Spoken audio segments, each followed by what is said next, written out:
In this video, I want to show you how you can set up native mobile application OAuth protocols inside of your Lovable mobile application.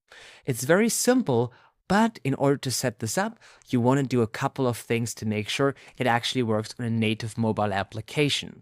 So you probably know that setting up login with Google, login with Twitter or X, or login with Facebook is rather simple if you're using Lovable.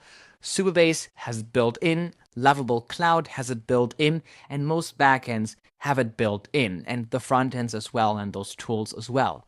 Now, when we're doing this in a mobile application, because we need to have a little bit more complexity attached to it, it is usually a little bit of a process to get it working correctly. So in this video, I want to show you step by step how to get native login with Google and all of the other ones working inside of your Lovable mobile application. So first of all, I need to mention that for this video, we're going to use Google as an example, but it will work exactly the same across all of those third-party social login platforms. So in order to understand how to get this working on a mobile device, we have to understand how to get this working on the web and how OAuth actually works. So with OAuth, what we're doing is we're doing a handshake. We're doing a handshake that goes from your web app to a third-party website to then go back to your web app. So how it usually works is we have your web app. The web app then goes to the login provider, Google, for example. The user logs in with their Google account. This will then create an authentication token, or not yet an authentication token, like a Google-sided authentication token. And then it goes back to your web app with this token that Google gave them if the login was successful. Now, there's lots of magic that is usually handled by Supabase, Lovable Cloud, and any other backend. And then there's magic happening. What it does is redirects back to your web app, and then your web app essentially exchanges this OAuth token from the provider for a session token, and then it sets it as a cookie, as a storage inside of your application. So if you leave it and go back into it, you're still logged in. So essentially what's happening, your web app goes to Google or any OAuth provider, they log them in securely with the existing account or create a new account, and then they will give you a token. You exchange that token for a token that means something to you on your backend, and then you're logged in. Now, how this works on Android is the same thing can work on Android if you have associated domains or Android's equivalent app links enabled, and you need to create a well-known directory for that. So for Android, the web links, so the links that would go to your web app are automatically opened in the mobile app. So if it goes to a link with an ID token with this, login code that Google appended or Google added to the link, it doesn't open the link in the browser if app links are enabled. It opens the link in the mobile application and then sets the cookie for this authentication session in your Android mobile application.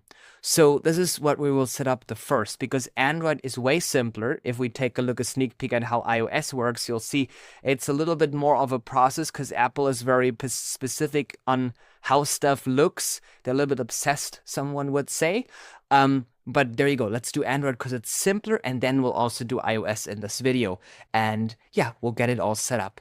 So first of all, we need to now get associated domains working, because if our application works on the web, which it does, so if we just, open our application that already works with those principles on the web, it will then automatically work. Let's log out here.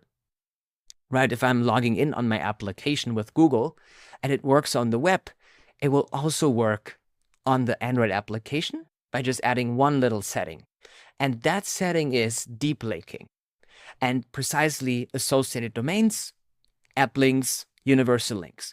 What they do is you need to create certain files for iOS and Android that will be added into your project so those deep linking can happen. So when you open a link for the web app, it opens it actually in the mobile application and then sets the cookie inside of there so the user can open the app again and they're still logged in.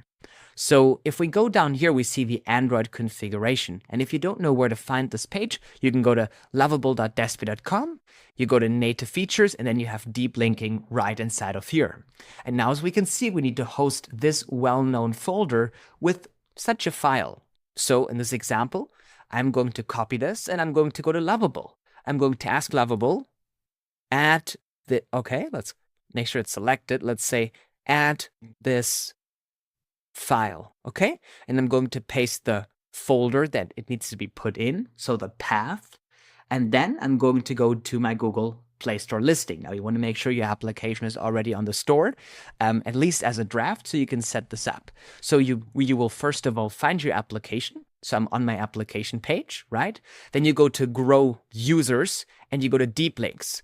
Now under Deep Links, you will see that we have web links inside of here, and we can then enable those domains. Now, I do have quite a lot of domains. You probably won't have that because I am doing lots of videos about how to set up all kinds of stuff. So in my example, I'm taking, the domain that is actually for the current application, this one here, and you would only have one. So you would click on the only one that's in there. And then you see the setting here, credential sharing. Just turn this on so you can share the tokens and the passwords between them. Not really important for what we're doing inside of here, but I still encourage having this turned on anyway. So when you store a password for your app in the browser, it can be used in the app. And if you store it in the app, it can be used in the browser, vice versa. So let's turn this on for our domain. As you can see, this is the file that we need to now copy, right? So I'm just going to copy that and I'm going to paste this inside of Lovable. And now I'm going to send this to Lovable and it sets it up. You don't have to run any code in your terminal to get the fingerprints. Google is automatically actually giving you the fingerprints here already. There you go. So it's already signed and it's already set up for you. And then you can test this link and see if this works. This is why we need to put the specific folder into Lovable, because if the path does not match, it will not work. So now Lovable is setting this up and it already set it up. As you can see, the file is now added under this path. So if we're publishing our page now and we're publishing an update, you will see that when I try to open this link in the browser, it will already open the file and, probably either show it or download it. So if I'm now going back here to the deep link section into the Google Play console, I can copy this link. And we can now try opening this link inside of here. And as you can see, it now opens this file. And this is exactly what we need for OAuth to work. So it can open Chrome and then Chrome can navigate back into the app. It's very simple because by default, Google is opening a Chrome instance inside of your application. So you don't have to leave the application to open Chrome for the deep link to work. So it already happens in your app, so you're not switching between two apps, the browser and the app itself. Where in Apple, if you would set it up this way, it would switch and open the URL in the browser and then go from the browser back to your app. And Apple doesn't like this app jumping unless it's for, payments. Apple will reject applications if you open a Google login URL into the Safari browser. So this is why we can't do this. Otherwise, it would be so simple to implement this. And if you're wanting to open a Safari instance in your app, it's not as automatic as Google already does it for Android. Apple requires you to run manual code to specifically open a Safari view controller, which is what they call their embeddable browser, into your application, and then you gotta do some fancy code to exit it with deep links, and if you do them wrong, the app crashes. We'll look into that, but I want to just tell you, it's super simple for Android. They handle it very nicely. So now we can turn on credential sharing. It will likely say error, it is failing, it doesn't work. This usually happens because you need to let it sit for a little bit. As you can see, I just tried again, and now it's enabled, right? We now have credential sharing on. Again, ignore the other URLs here. They don't matter. The only one that matters is this one here. There you go. So now we have deep linking enabled. So now our web login with Google will already work on our Android application. Now, if it does not work yet on your end, it's probably because it sometimes takes a couple of hours for those app links, those deep linking URLs to work. And if it still does not work, there's one setting you want to check with Despia. That is very important because sometimes you miss it. Inside of Despia, inside of your application, you want to go to add-ons here, right? And under add-ons, you want to look for web app synchronization. This should be on. If it's not on, you want to turn it on, right? Then you want to go to Publish App, you want to select Google Android, and you want to rebuild your application. Because if this setting, web app synchronization, is not on, login with Google will not work, and deep linking for domains will not work in your application as well. And you need deep linking for domains in order to have login with Google working correctly and natively and seamlessly. But I already have it on, so I don't need to rebuild the application. I can save myself that 10 minutes that it takes to build it. There you go. So now we can try it out. So here's what I'm going to do. I'm going to deinstall the application, install it again, because you might want to do that to make sure that it works when you test it. And then I'll share my screen and we'll see if it works. So as you can see, the application is now installed. So let's open it here. There you go. Let's allow push notifications and all that stuff. And now we're in the application. Let's get started. Continue with Google. As you can see, and they do it by default. That's the beautiful thing. If you take a look at this here, you will see that we're inside of our application, but it automatically by default, because it's login with Google, obviously Google has some native support already added in for those kinds of situations, and it will work nicely with all OAuth providers. Android, as an operating system, is more friendly towards OAuth, and they make it simpler for you to set it up compared to Apple. With Apple, it's a little bit of a process. It's not impossible, it's not complicated, but you need to know what you're doing. So now I just want to mention we're in the app, so we won't get rejected for bad user flow. They do it for us. They have a smart way of handling it. So let's try logging in here with my test Google account. I'm going to grant the permissions. Let's hope that the redirect works and opens the application again. Yes, as you can see, it opens the application again. The only problem is that apparently our social login is going to a 404 page. And this is likely for a couple of reasons, because when we're setting up app links, sometimes those app links need to have certain filters for them to work correctly, especially when you're doing some server-side redirects. So we can take a look at that. Now, because of their parsing, sometimes we need to add some routes to them. So in order to get this working correctly, we need to understand how the flow is working. And it's easier to do in a browser that actually shows you the URL that you're on. So I would not use Arc for that. So let's look at the URL here. If I'm going to log out here, we will see I'm on my /onboarding page. And it doesn't really show me the URL as well, but let's go and get started. Let's continue with Google. Now, as you can see, we're on our Google account. Let's try logging in here in the address bar. And now, as you can see, we are going to a path like this. And what's likely happening is that the deep link file that we added does not handle hash parameters correctly, because it will look something like this. So I just copied it very quickly. You got to be a little bit quick to get that file, right? And let's say following.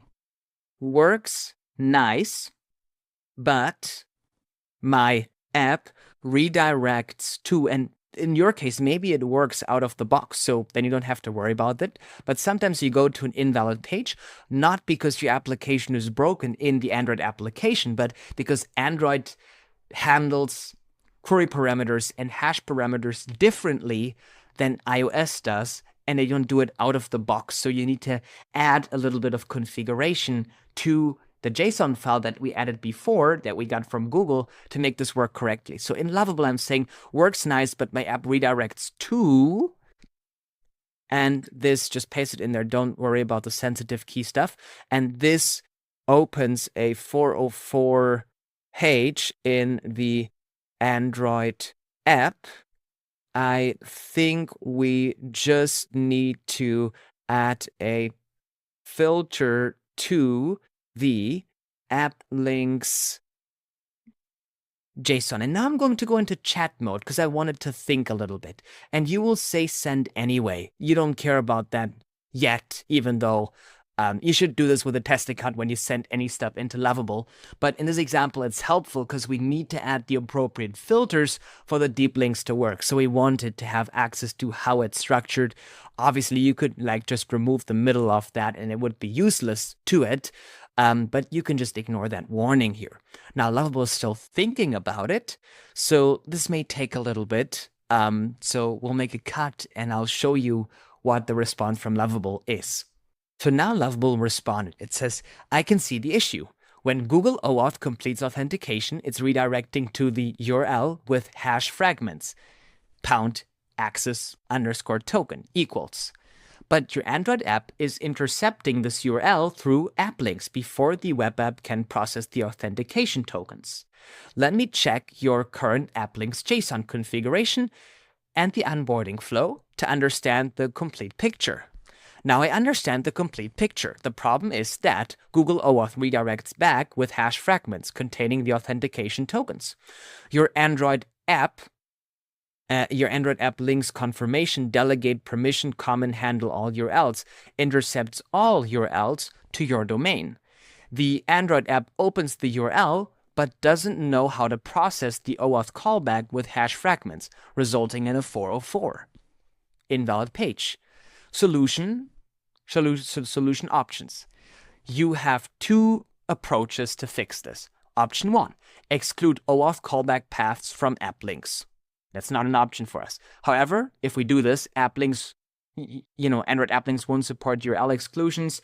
And then handle OAuth in native code, better for production. So in this example, we don't have to deal with this necessarily because it already is handled by Despia. What we need to do is we just need to, so we're just reinforcing what we actually need to do. We need to tell Lovable to say we need to make sure that URLs like this are opened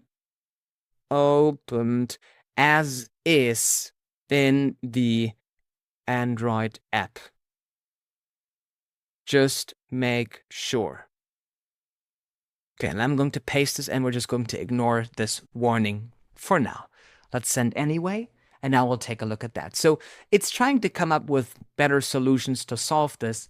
Despia already has that kind of functionality baked in. It's just that, when we get this from Google, it gives us a very cookie cutter template to get it to work, and we need a little bit more of a custom solution now when it comes to adding login with Google. Rather simple though, because Lovable is able to, understand what's happening with a little bit of reinforcement to make sure it actually, does it correctly. But there you go. So we still want those to be handled and opened, and all those intent filters are correctly already set up by Despia for you, so you don't have to do option 2. In this example, what Lovable suggested us to do, option 1 and option 2 would be incorrect. And now, as you can see, this is my favorite response when AI now finally understands the issue after ignoring everything you mentioned to it. So it now says, I understand the issue now. When Google OAuth completes, it redirects back to your web app with the auth tokens in the URL hash fragment. The Android app is intercepting this URL via app links, but then trying to handle it natively where it becomes a 404 because the app doesn't have that route. Perfect. I can see the issue clearly now. The Google OAuth is redirecting to location.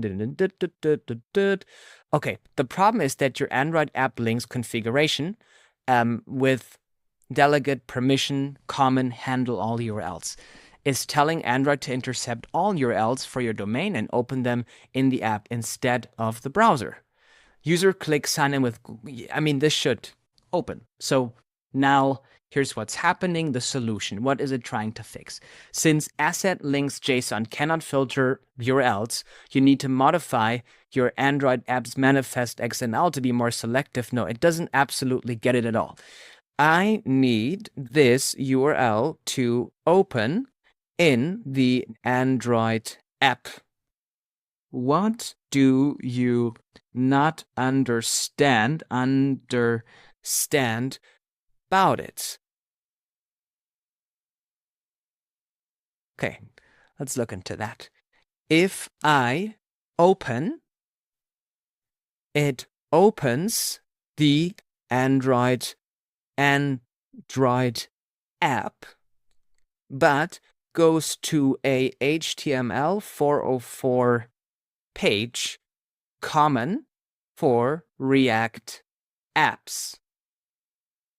The issue is that we are having a pound in there, and we need the asset links JSON to handle that better. There you go. This is what we needed to do. So this is kind of like the enforcement you want to add to it. So when the AI is telling you what it's telling me right now, this is what you want to say to get it to resolve the issue the way it actually needs to be resolved for it to work. So let's take a look at that again. This is now going to think about setting that up. With Android, the asset links are always a little bit funky to work with because they don't automatically handle all URLs, even with query parameters. And having a hash parameter like this is sometimes going to just like confuse it. It could also be a timing issue. I mean, this is also sometimes something that happens with Android. We can try opening the application actually again and seeing if it's resolved. I do think, though, it's an issue with the asset link JSON. But let's try this again. Sometimes with Android, those issues solve themselves. But I don't think this is one of the issues that solves itself by just waiting. Yeah, it's how it parses that's triggering an issue, because I think the React router is getting confused with the URL it's going to. I apologize for the confusion now. That's what Lovable is saying. Now I understand the issue clearly. Let me examine what's happening. Okay, now I understand the real problem. The problem is Google OAuth redirects to pound access token, our app URL pound access token. Note the hash fragment with tokens. The Android app intercepts this URL via app links because of asset links.json. The app opens but shows 404 because React router doesn't have a route handler for the root path with hash fragments. The authentication tokens in the hash fragment get lost because the app doesn't know how to process them. The real problem, the issue is not the asset links JSON. So actually, it's not that, it's actually the React router. That was my confusion, but there you go. Now we know. That cannot filter URLs. The problem is that the React app uses browser router, which accepts paths like /onboarding, not hash-based routing. Supabase OAuth returns tokens in the hash fragment.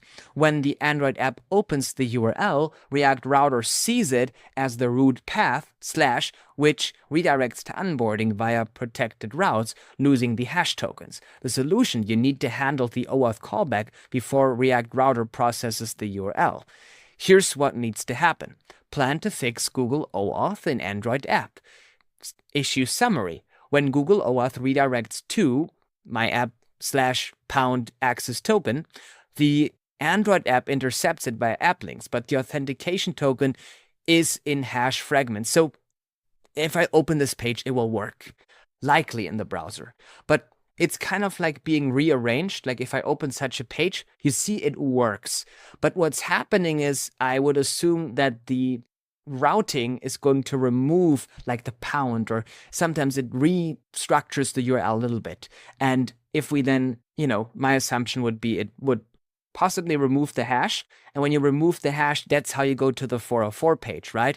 And then the issue is in the asset links JSON. It's on how it works. Changing that is probably outside of our control, but we can change the router of our web application to be more generous when it comes to those things. So React router doesn't preserve hash fragments during navigation. Okay, so now the solution steps. First is update onboarding page to handle OAuth callback. Add logic to detect and process hash fragments with access token on mount, extract tokens from the URL hash, and let Supabase handle them. Only redirect after Supabase has processed the authentication. Second, modify protected route to allow hash fragments. Add a check to detect if the URL contains access token in the hash, temporarily allow access to let Supabase process the tokens. After processing, normal authentication flow takes over. Third, update OAuth redirect URL, change the OAuth redirect to point explicitly to /onboarding or /. Ensure the redirect URL matches what's configured. Okay, perfect. So this is something that Lovable is setting up on its side. Fourth, and again, this is also making the web authentication process better.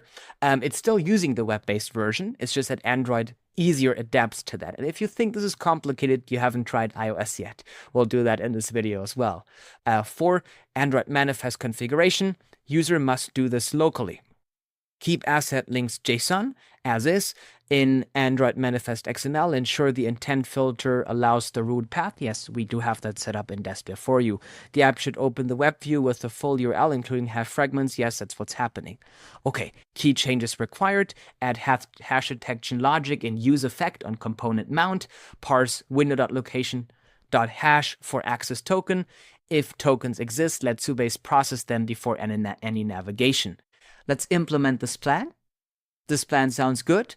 So the issue is actually it's redirecting, but I do again think it's redirecting to an incorrect page and we're not logged in.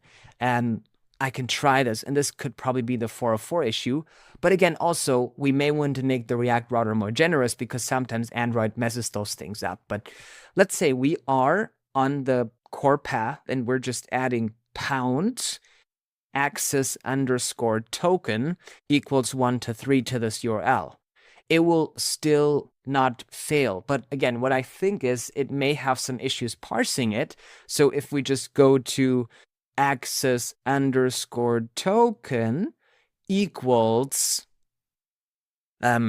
test 1 to 3, this is then going to the 404 page because the React router, even though we're opening the application, it's showing the 404 because the route isn't able to, even if it's now formatted, parse the access token because pounds are a little bit funky when it comes to Android apps. But again, this is an enhancement that can happen on our app. This is likely what's going to happen with the Android app.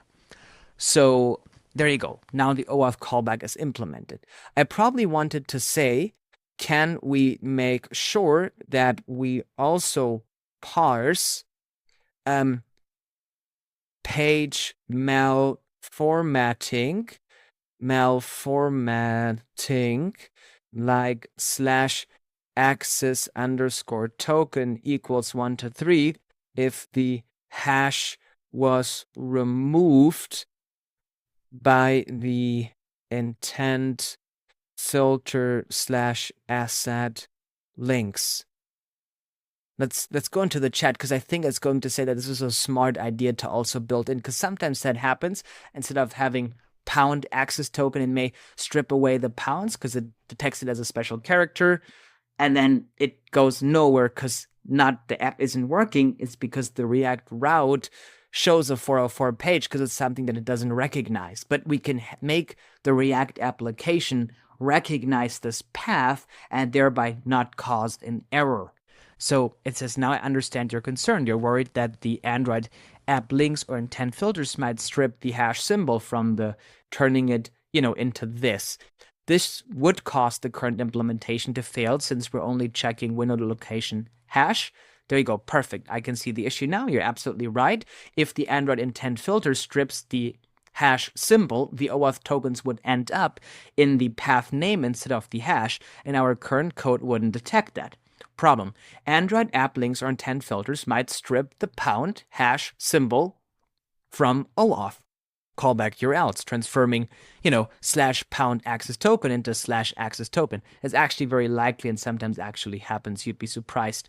The current implementation only checks solution overview, create a robust token detection function that checks both the hash fragments and the path name for OAuth tokens. If tokens are found in the path name, malformatted URL, construct them as a proper hash fragment so Supabase can process them. There you go. Let's implement this plan. That should be a quick one because it just involves changing a couple of files here. And then I think we'll be good to get this all nicely working on our Android application without those 404 pages. Because the fact that it shows a 404 page is a good sign. It's just the React router doesn't know how to handle possible malformatting on those paths, right? So this is one thing that we need to consider. And this is sometimes something that happens with Android. And sometimes it strips away the pounds, the hashes. Query parameters should work, but hash parameters sometimes a little bit specific about that. It may open it, but then the React router may have some issues fetching it. So this is something that we need to consider for Lovable applications because they're most likely built on top of React.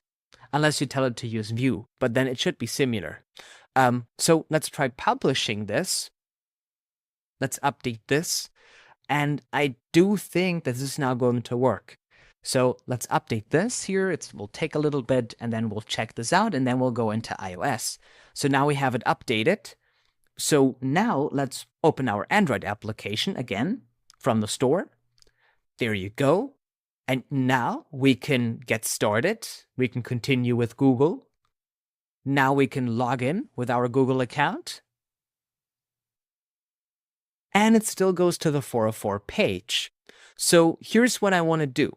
I want to get this debugging better. Let's say still goes to 404 page. 404 page. Make the 404 page show the current URL in a text field that can be copied, right? So this is how I'm debugging those things. Again, it's simpler with Android because right now the only issue that we're having is a React router. But with iOS, we also have to fight with the in-app browser. But it's not that much of a fight, actually. So it now still goes to a 404 page. The way I like to debug those things is, let's make a custom 404 page that tells me the URL that we're on. So we can see what the app link JSON is actually doing to the URL that should be the callback that should open our application, right? Let's wait till it has it set up here. It'll take a little bit. It shouldn't be that complicated. But then we can go into the application. We can test it inside of there. We can copy the value.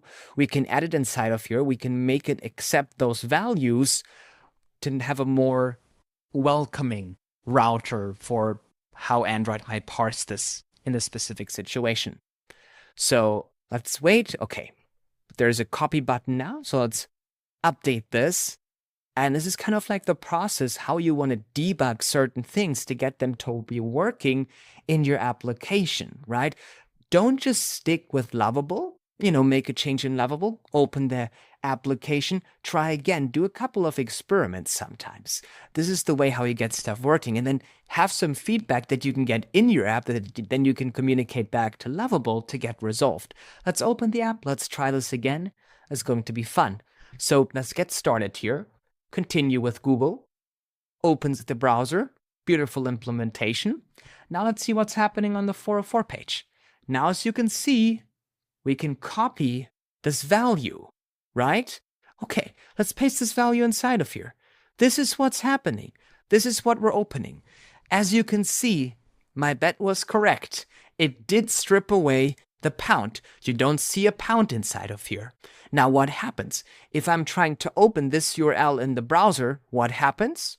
I'm going to a 404 page. Why? Because it probably doesn't parse this correctly, and it depends lots of stuff, and it probably has to decode it.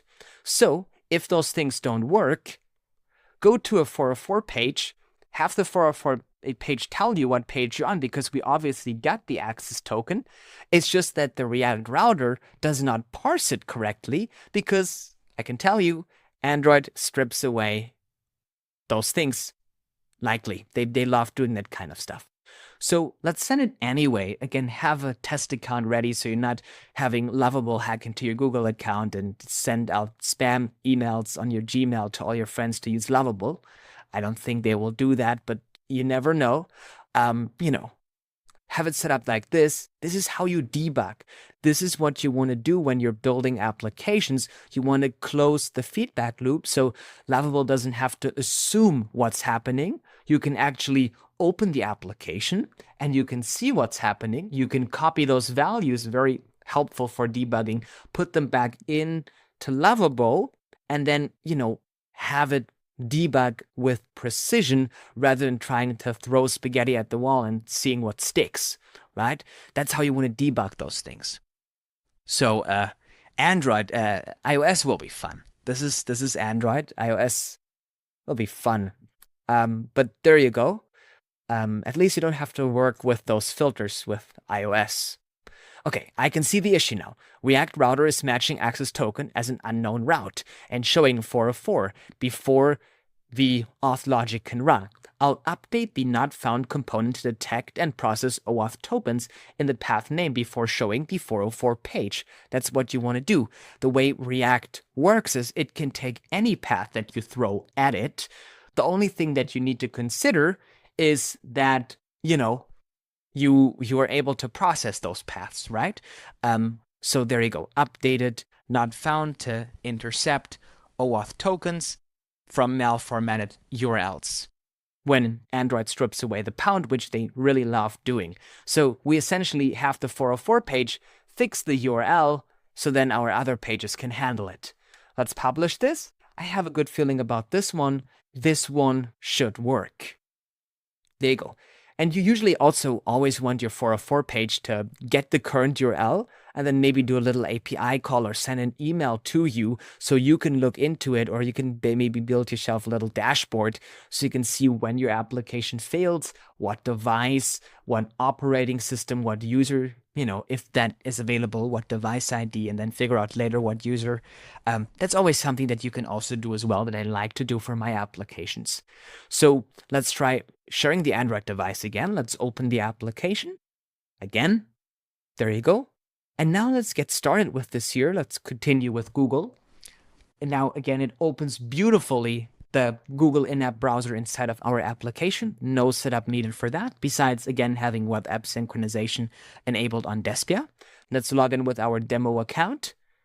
And now, as you can see, we're logged into our application and the OAuth process was successful. And now we have our account inside of here. There you go. testdespia@gmail.com.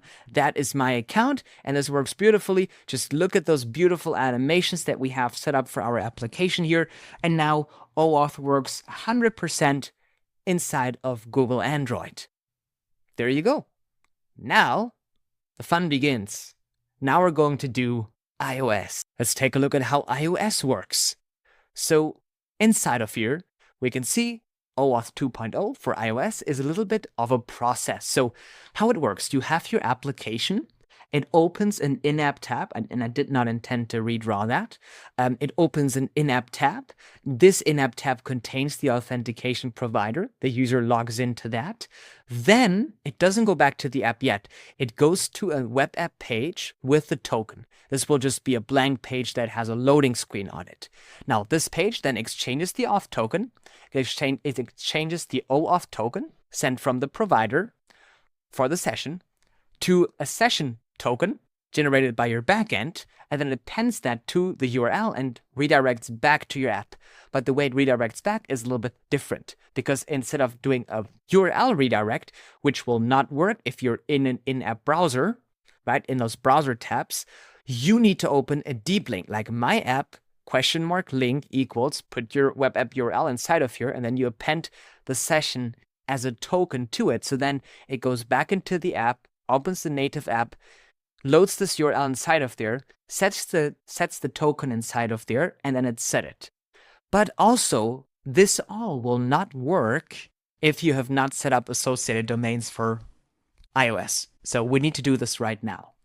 So what we need to do is we now need to go into our URL here for lovable.despia.com here on this page where we have the deep linking. We had the deep linking for Android. for the associated domains. Now we need to do the exact same setup for Apple. So let's copy this. Let's go inside of Lovable. Let's say add this file. Okay. We'll add the path inside of here on which it needs to be added. And then we'll copy the file structure here. This one. And now we need to replace some values in the file. You see, we have the team ID and the bundle ID. Where do you get the bundle ID? You go into your Despia app, you go on Publish App, you go on Apple iOS, and you copy the bundle ID from here. I did not mean to open that. No, how do I close that? No, I don't want to open that. Okay, let's copy that. Let's go back into Lovable. Let's paste this inside of here. There you go. Now we need the team ID. Despia can actually show you your team ID right now. If we're going to the development team here, I can click on here and I can copy the team ID from here as a long-awaited feature, so you don't always have to go back to Apple Developer just to get your team ID, but make sure to keep it selected while you're copying it. There you go. Now, let's go back into Lovable and paste this team ID inside of here.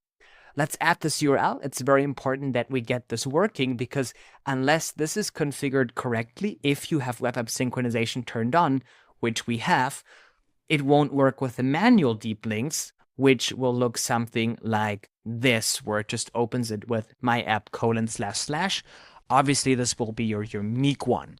And then Despia will actually generate them for you. If you go back into Despia, you will see my link scheme. And because my app is literally called my app, it will be my app in this example. But if it's your app, it will be your app : / as an example. So let's take a look. Lovable now made the change. We can look at the file. This looks correct. So let's close this and let's publish this.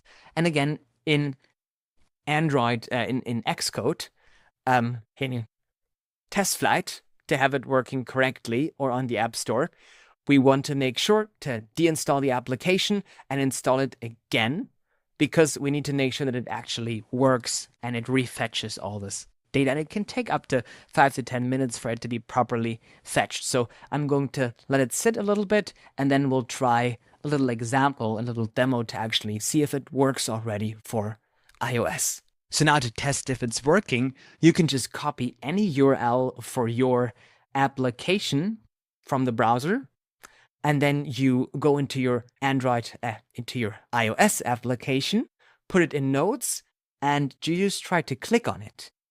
Now, it's still opening it on the web, so you need to still wait a little bit. If it never opens it on the web, and you should see a banner on the top until it fetches it, try uninstalling the application, and then waiting a little bit. Let's delete that here. Let's try opening test flight again, and let's try installing it again here. There you go. It'll take a little bit to download. And then we'll just try this again. Okay, let's try going back to Safari. Try loading the page again. And now, as you can see, this top bar appears here. This one. This means the links are now working. So I can go into the Notes app, click on the link.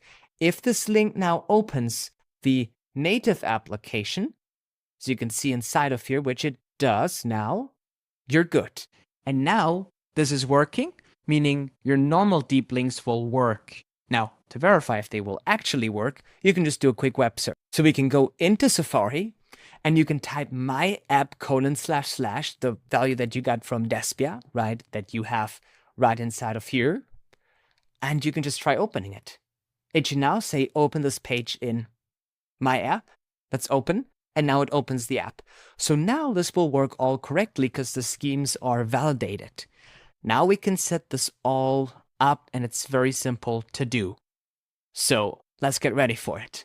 So what we need to do now is we need to set a little process up, and we want to do it step by step to make sure it is created accordingly.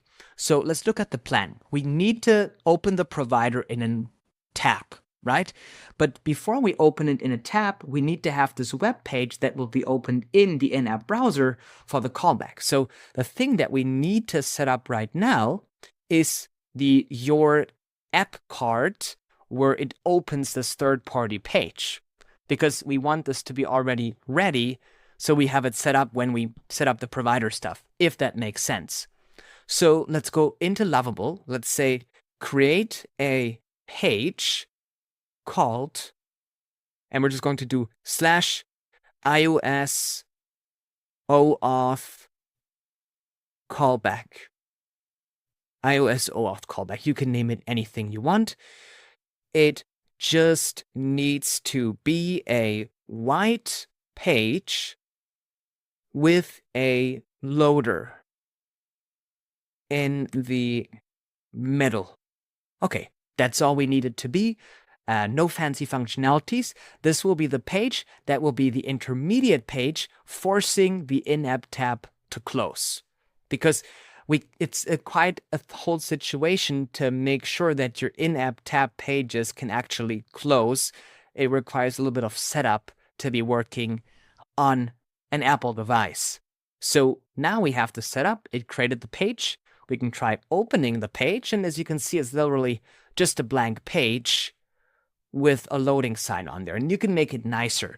Now, this page is very interesting to me because I want to open this and I want to make sure that it opens the URL and we have it correctly registered. So let's go into this URL. Let's try opening this page manually here, right? Let's copy the link. And as you can see, we're now on this loading page. So let's copy this link here. We're going to now go to our OAuth client, and we go into our OAuth app. This is where you initially registered it. Can be any OAuth provider. But under your authorized redirect URIs, you need to add this one also as a redirect URI. Let's save this. So it goes instead of to Supabase to your web app. Not directly, but you want to have it registered in some cases so the provider doesn't flag it. Not really needed, I must mention, but I just always like to have it in there in case you're trying to switch the way the process works. It's already registered. So optional to put it in here. In most examples, Supabase will handle that. But if you're not using Supabase, you may want to have it registered in here. So I'm just going to say put it in here. If you don't need it, you shouldn't mind about having it in there. And if you need it, you'll appreciate it. I mentioned it. So let's take a look at this again. Now we have added this. And now we need to make a different flow. So let's try going back to the onboarding screen. I want to make this as visual as possible. Now, if it runs in Despia, the user agent will include Despia and iPad or iPhone. So I want to say on the onboarding page, right, on the onboarding page, to be precise, over the Google Auth button, add a green button, add a green block saying Despia iOS if the user agent string includes Despia and iPhone or iPad. So it works on both devices. So what are we doing? We're not changing any OAuth functionalities yet, but we're trying to get live into how this flow works because I want to make this understandable to you. So on the onboarding page here, on our welcome dialog, over this Google Auth button, if the user agent string, you don't need to know what it is, but the user agent is essentially the browser name that it runs into. If it runs in Despia, it's called Despia. If it runs on Despia and iPhone, it's Despia iPhone. If it runs on Despia and iPad, it's Despia iPad, right? So if the user agent string includes Despia and iPhone or iPad, then I want to show this green box so I know my setup is correct. So we can compare this with the website, we can compare this with Android, and this is not changing the auth flow yet, but we're implementing sometimes features that we're going to need to remove, or the UI of it, to make it more clear and to see where our points of failure are when we're trying to debug the application. So you will save lots of AI credits if you just implement a flow and process step by step rather than telling AI how the entire process needs to be. Because if there's an issue, you have to recreate the entire process. So I'm a fan of doing it piece by piece. Let's publish this change.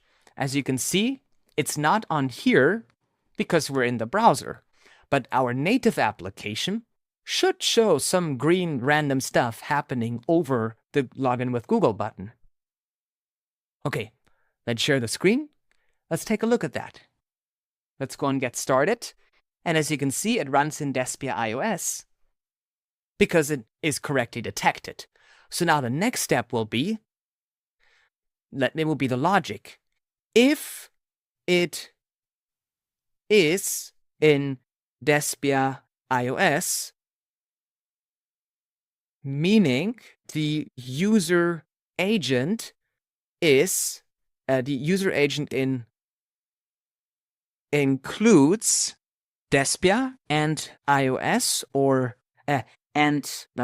and iPhone or iPad, do this. Okay, do this. Open the, let's do prevent. The first one is prevent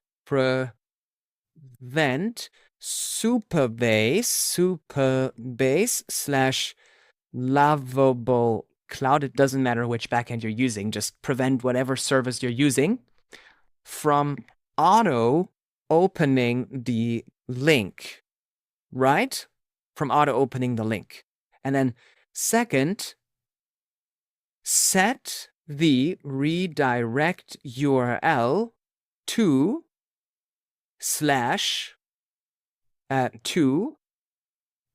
current host, meaning the current branch that we're on, right? So you can test between, branches.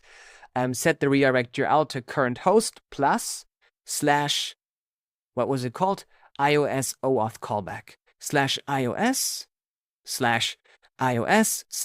OAuth /callback. So we go to this extra loading page that does nothing essentially.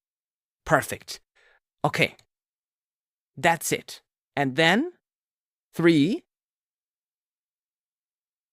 open the OAuth URL that Supabase gave you, because it will give it to you to open it, using window.open _blank. This is very important. It needs to be _blank, like 3 exclamation points after it. Very important. Now, if you want to know how this actually works on the Despia end, take a look at, where is it? External link handling. This will give you exactly the commands. If you want to open an in-app browser, you need to do window.open URL _blank, so it opens a third-party browser inside of your native app, because this is how iOS handles those things. There you go. So now let's try sending this to Lovable, and now it will implement that. So this will take a little bit to have it fully implemented, and this is the first step. It still does not complete the OAuth handshake. Right now in this process, we have this page created. This magic over here isn't even starting to happen, but what we now have is we have the app, opening the provider in an in-app tab, and then opening this page. Now, the authentication token isn't retrieved by this page yet, because this page doesn't have any functionality, so it can't trigger this part, but this part is already done. And now we're just putting it together, and we're doing it step by step to make sure that it actually works on the live application and that we can understand what's actually happening here. Let's publish this, and let's try if this is now working in this example. Right? Sometimes it works, sometimes it don't, and then you gotta tweak around with it a little bit. So let me try opening the application again here, because it was just updated. Let's get started. And now, as we can see, we are in Despia iOS, so there shouldn't be an issue. If I click on Open Google, as you can see, it now does window open _blank, because it does open, the this page here, and it opens this in the in-app browser. But if I close this here, you will see I'm back at the application, and it now opens this native in-app browser experience here in my application, which works beautiful, right? There you go. So now let's try the other parts. Let's sign in with my passkey. So I can use Face ID for that even, because it is its own environment as Safari View Controller. Now we're stuck on this page. We're stuck on this page that just loads. We need this page because the problem is OAuth providers cannot open a deep link. The problem is, in order to shut this page down, we need to open app://. The deep link is the only thing that can close the browser. We don't want the user to have to click this X button here to manually close the in-app browser. It's going to be a very bad user experience. So what we need to do is we need to have a way for this to exit out of here, and then ideally create a session. So now we need to add functionalities to this iOS callback page. And in order to set this up correctly, we will need to get the current URL of it. So let's say on the iOS callback page, on the /iOS callback page, add a text area with the current URL and the ability to copy it. Again, we're not implementing the whole thing. We're doing it step by step so we can make sure that we're implementing it correctly, right? And we can understand what's happening here. While iOS has more steps, it's going to be a little bit more precise than having to rebuild our React router. So it's going to be a different kind of complex. Android has its own kind of complexity, which I appreciate more. I appreciate more issues in the application than steps we have to take to make it kind of like work with the iOS environment and create a separate page. It's a little bit of more work, where in Android there are no external pages needed, just a little bit more generous 404 system. But there you go. Let's update this, and now we're not even implementing the close. We're just trying to get the data, so Lovable has the information to set it up correctly from the get-go. So now I'm going to close the application and open it again because it was updated, so now we can get even more precise information. So let's try continuing with Google. Opens the beautiful in-app tab, and now because we're already logged in here, I can already copy this. Right? So now inside of here, I can just say the current URL is, and I can't paste it over, even though I have AirDrop enabled. So let's copy that. Does the copy URL inside of there work? No. Copy, there you go. Now it works, okay? It opens this. I need to get from this on the /iOS callback iOS OAuth callback page a Supabase session token, etc., that then can be opened like, and now we're opening it,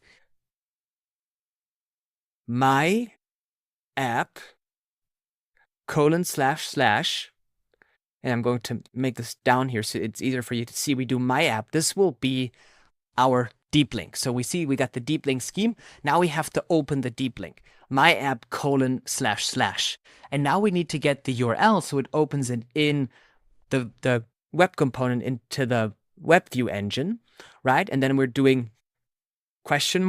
link equals, and now we get our web application URL. You may want to take your custom URL for that, but let's copy this here.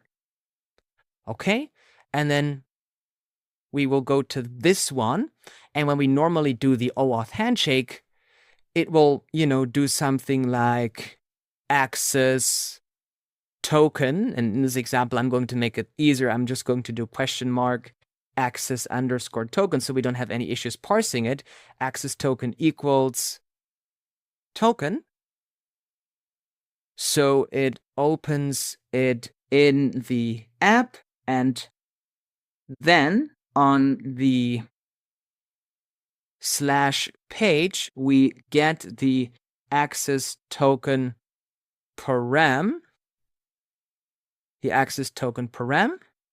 even if not logged in, and set the cookie, log the user in, and go to the logged in /page, which is our protected page, right? Users normally can't go to the /page. So let's look into this again. Again, I have my authentication token. I could care less if you have that on my really Google account, because it's going to be expired by the time you're watching this video. So we have the token here. Okay, and this is the link that we're on. This is what we want. Now, this loading page is fetching that data, right? And we need it as an intermediate. And let's see, I need to get from the OAuth token page a session token. So the idea is we take this token that's here. We need to convert this into a token that we can actually use in our application. We may need to send it back to Supabase and do some validation with it, or, exchange it for a different token. And then once we have done whatever needs to be done with this, we need to open my app : / link equals. You need to do this with Despia. And then you go to your web application URL, you append the access token here, that whatever this process here gave you from the backend. So you get the token here. This is not the ready to use token likely. You need to send this token somewhere else back to your backend. Your backend will give you a different token. You add this token to the URL when you call the deep link, and it sets it in the application. So the token is saved in the app, and the in-app browser closes because you're calling this deep link. Calling this deep link with a URL will exit the in-app browser and then open this specific URL in the web view application engine. So it sets the cookie inside of the Despia app, not inside of your third-party Safari view controller that came from the side or from the bottom up, whatever you want it to come from.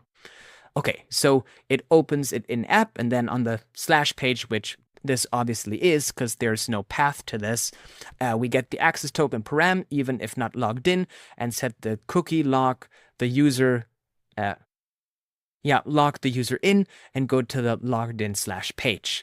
And then I want to do only open, and I only open if I click on finish on continue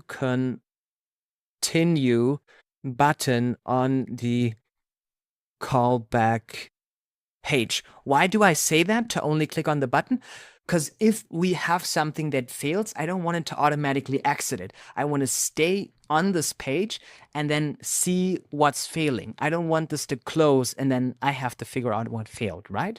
That's something that you want to do as well. So let's send this to Lovable. Send anyway. And now it's going to implement this specific feature with this specific system. This will take a little bit, so I'll make a cut and we'll be back when Lovable is done with it. So now, as you can see, it was updated.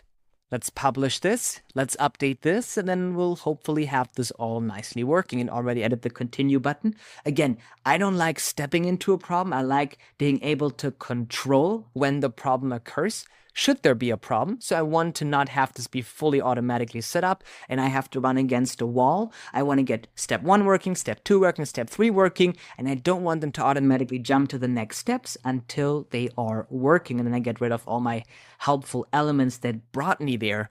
That's very common. If you're building an application manually, it's very common that you just add a text area for debugging. So why shouldn't we do this when we're working with AI? Those are programming development best practices. When I build applications by hand, I do this all the time. So this is how I'm using AI to actually provide me results that are not AI slop. So let's open this here. Let's try opening the application again, and then we'll step into the problem again, if there is a problem this time. Okay. Now, as you can see, we are detecting the native iOS environment correctly. Nice little animation. Continue with Google. Opens the native slider. Okay, we're already logged in because we already have the session authenticated. Now, if I click on continue here on this button, it doesn't seem to open it. Interesting. So why doesn't it open it? It's a good question why it doesn't open. So I want to try something now. And I should probably have set this up already. I want to have another text area under it, giving me the deep link it would open. Let's say under the continue button, add another text area I can copy for the deep link it would open. Because maybe this button isn't just simply not opening it. Maybe the deep link is formatted incorrectly, so it doesn't open anything. How would I know that until I can see the data that is misbehaving inside of my application? So I'm going to add visibility to problems to resolve them. That's how development usually works, and it's how you usually set those things up. Because as you can see inside of here, I can click on this. I'm clicking on this all I want. It's just simply not opening it when I click on continue, right? But I'm getting the token. I don't know on which deep link I would go. So I want to test the deep link manually. Let's update this again. I'm going to close the application. I'm going to get Safari ready here for myself. And we're going to try this process again. Is it even a valid deep link? I don't know. So let's try opening the application here, and let's take a look at this, right? Let's go and get started. We're in the correct native environment. That's good. Opens the in-app browser using window.open, and now we get the deep link. Now, the deep link does look fine to me, but I don't know if it's actually a real one. So let's copy the deep link here. Let's close this tab. Let's fully close the application. Paste this deep link in any browser. Let's try opening it. It tries to open my app, so this is good. Let's try opening it here. It doesn't lock the user in. So this deep link is not working. Now, we also have an issue where it doesn't open it at all. But this is what I mean. Oh, I'm on the wrong app. I don't know how that got opened. Let's paste this inside of here. We see if I'm opening this, it does not redirect or probably set the cookie correctly in our application. So what do? We can test this one step further. We can try if this even works correctly in our browser environment by just removing the deep link. Let's just open this URL that Despia would open. Let's try opening this URL. Let's go into Inspect Elements. Let's take a look at the Network tab because it definitely has to do some sort of network request. Let's reload the page here. And now we can see that it doesn't even seem to be calling any API to validate the authentication session. Something we should fix, but also not actually my main priority. My main priority is actually that we close the in-app browser. So whatever code is going on this button is not working correctly. Let's select the button and let's go in here, and I actually can't change any properties of this. So let's make sure, let's say make sure the button opens the deep link via window.location.href. That is the most brutal method you can force a redirect, and that should kick it definitely out of the in-app tab, because we're running a Safari instance in an application, and it kind of like has its own will to it. If you do like window.open to try to open that, the continue button already uses window location.open. It's working as expected. But let's say when I click it, it does not seem to call it, though. Maybe there is an issue where just the button on click does not work correctly. Now, if it can't find the issue, we're going to use chat mode to scrutinize that. If we can't figure it out, we may need to look at a little bit of the code manually. Shouldn't be a lot, but maybe just a little bit. So let's see what Lovable is thinking about this. It's thinking a little bit longer about this, actually.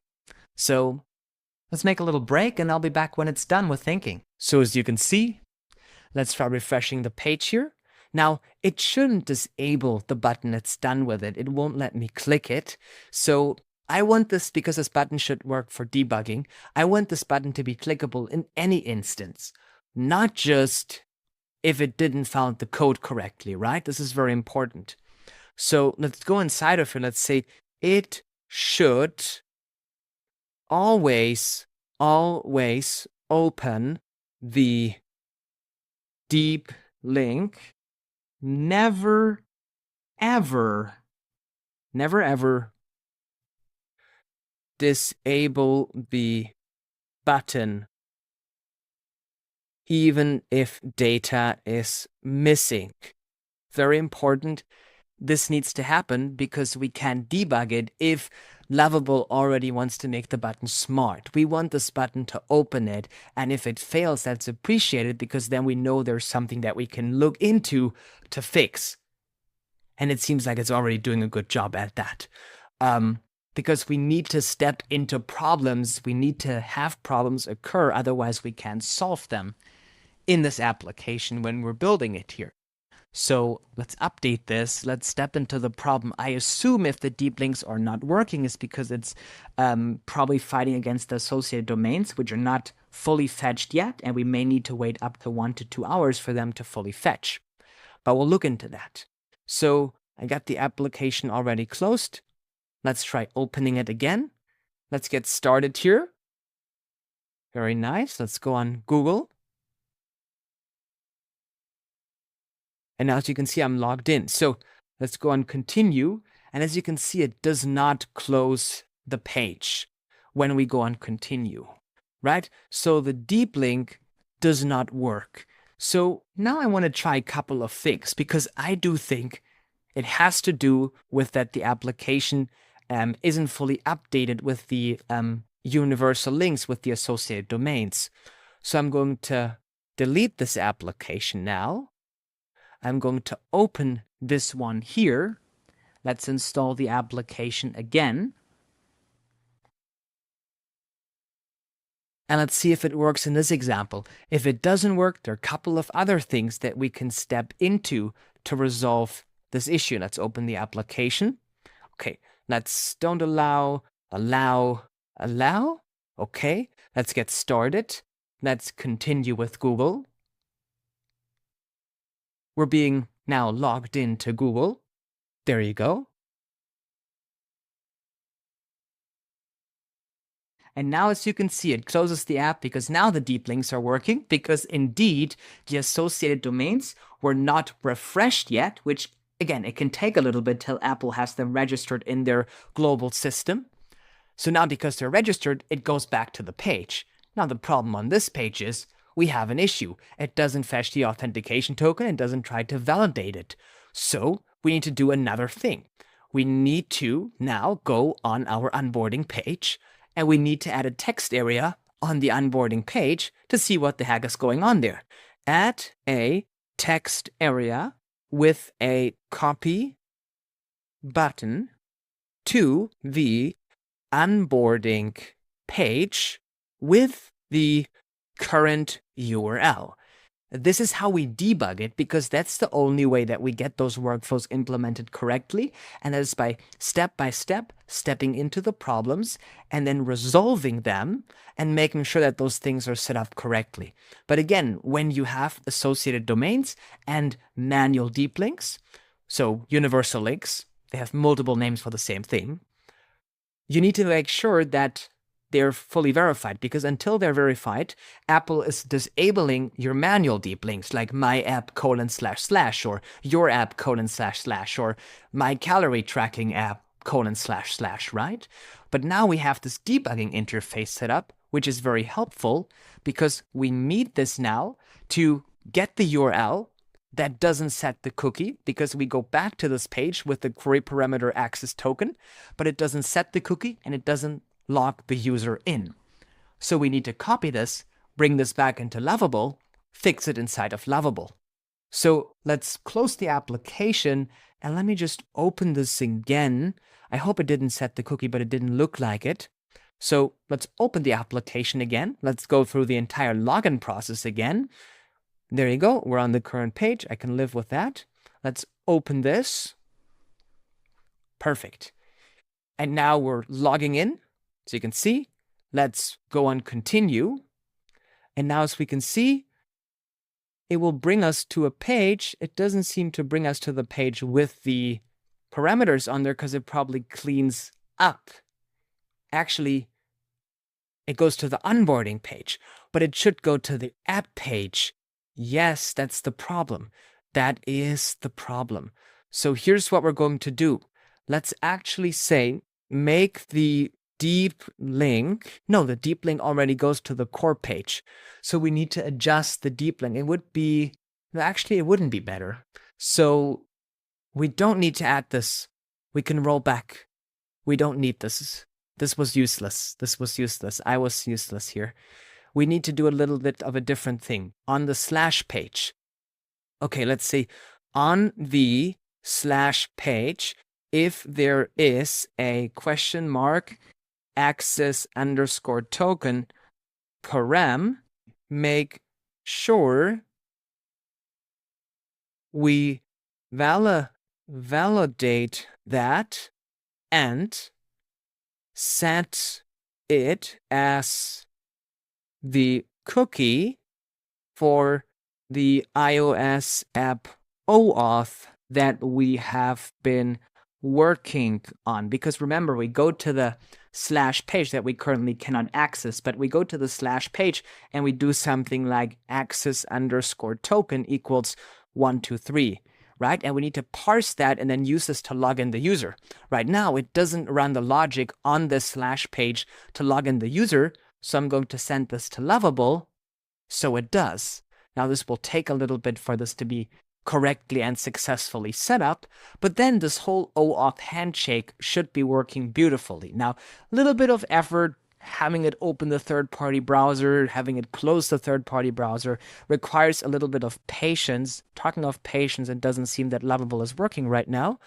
That requires also some patience. Okay, it doesn't. Let me try sending the message. Oh, now it does. Okay, perfect. Okay, now it's editing those files, as you can see. It's going in them. It was probably an easy fix. It was just a fix how it issues, get access token, get refresh token. Yeah, that looks good. Get access token, found access token in URL. You do auth date changed. This looks good. What did it say? Enhance the index page to properly validate and set access token from query parameters. Good. Let's update this. Let's try if this works. If it works, we shouldn't be redirected to slash onboarding, but it could be that we're being redirected to slash onboarding before it worked, right? So we need to maybe disable some rules with redirecting. That's always fun when you do OAuth stuff, because you're going back to the slash core page and then you need to do a little bit of a different handshake on there because the parameters may be different that you'll be expecting, right? So this seems to be now updated. Okay, seem to be just updated. So let's try this process again. Let's open the application. Let's take a look at that. Let's get started. Let's continue with Google. We're opening the native in-app browser, the Safari View Controller. Let's go on continue. Now the application crashes. Why? Because there's something critical happening here. The React router is likely returning an error or going to an invalid URL. So here's what we want to do. We want to fighting with this, I can tell you, will not be worth it. Let's create a separate page to validate the final token rather than going back to the onboarding page. It's going to be a pain. So here's what we're going to do. We're going to revert back to, actually, we're going to revert back to before we had the genius idea to copy the URL. Where did that go? Yeah, we need to revert a little bit more back. Validate set access token. No, we don't want this. We want always enable deep link button. Yeah, we want that one. We want the always enable deep link button. We're going back 2 steps, actually. Because now I'm going to tell it, create a slash OAuth slash finish page. Create a slash OAuth finish page. I want this page as slash OAuth finish page that shows just a loader and gets the access underscore token query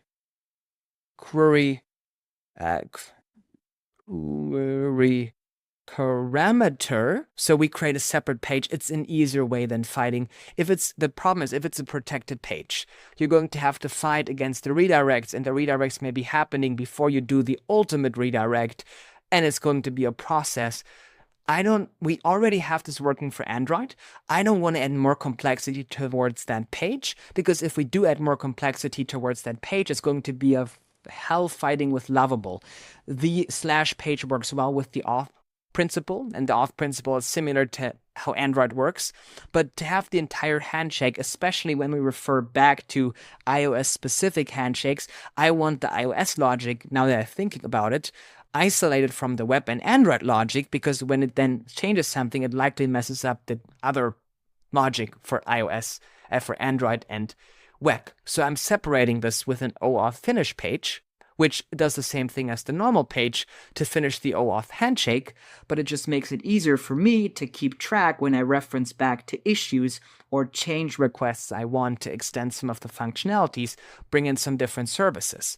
Create OAuth slash finish page that shows just a loader, gets the access token query parameter from the Google manual iOS OAuth process and sets the cookie and logs the user in. This page will not be protected and do not return any errors on that page / no invalid redirects. If the access token, and we want some fallback, if the access token turns out to be wrong, just show an error modal on the page with a button to go back to the onboarding page saying, try again. Okay, so what we're doing is we're now going on the OAuth finish page. We're using this access token query parameter, going to the page. If the access token turns out to be flawed, we'll stay on the page and show an error. That's usually how most OAuth handshakes work. When you're doing it for a mobile app, you want to separate the iOS functionality from the Android, make sure they don't break each other. Now, this will take a little bit. We're creating new pages, we're creating APIs, all that kind of stuff to validate stuff. So we're going to make a cut, and we'll be back when Lovable has this successfully set up. So now this page was successfully created. Now, as you can see, it did fail because, if I go to this page without the valid parameter, you'll see that it's failing. So this is a nice interface. And then if I try again and go back to this page, I really like that. Let's update it. Now there's one problem. It's the connection. We need the deep link to open a slightly different page. So let's go back to the deep link. That's the my app : the manual deep link scheme here. And let's go, where the heck? Let's just look for my app : //.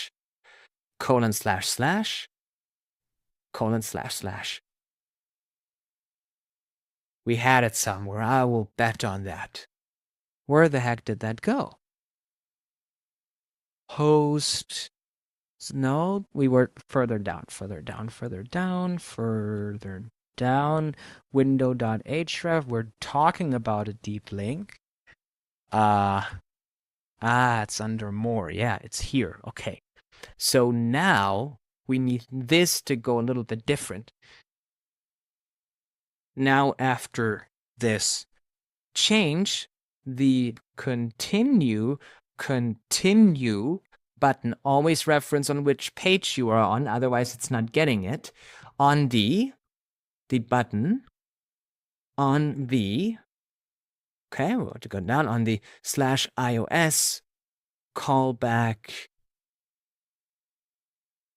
no, iOS OAuth callback, right? The iOS OAuth callback page. Now, after the change, the continue button on the iOS callback page has to go to our deep link, and then we change this to go from just / to /, and then we go to the OAuth finish page, right? We go to this one, to /OAuth finish access token. Okay, let's send this to Lovable.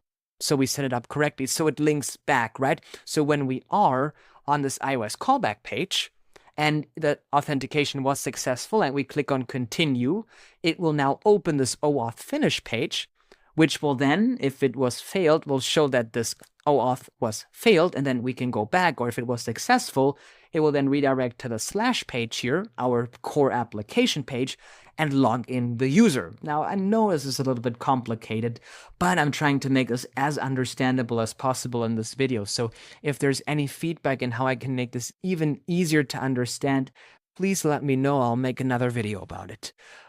There you go. Now it's going to update it, and now I want to give this another shot. Let's try opening the application here. Let's get started. As you can see, we're in the correct native environment. Let's go and continue with Google.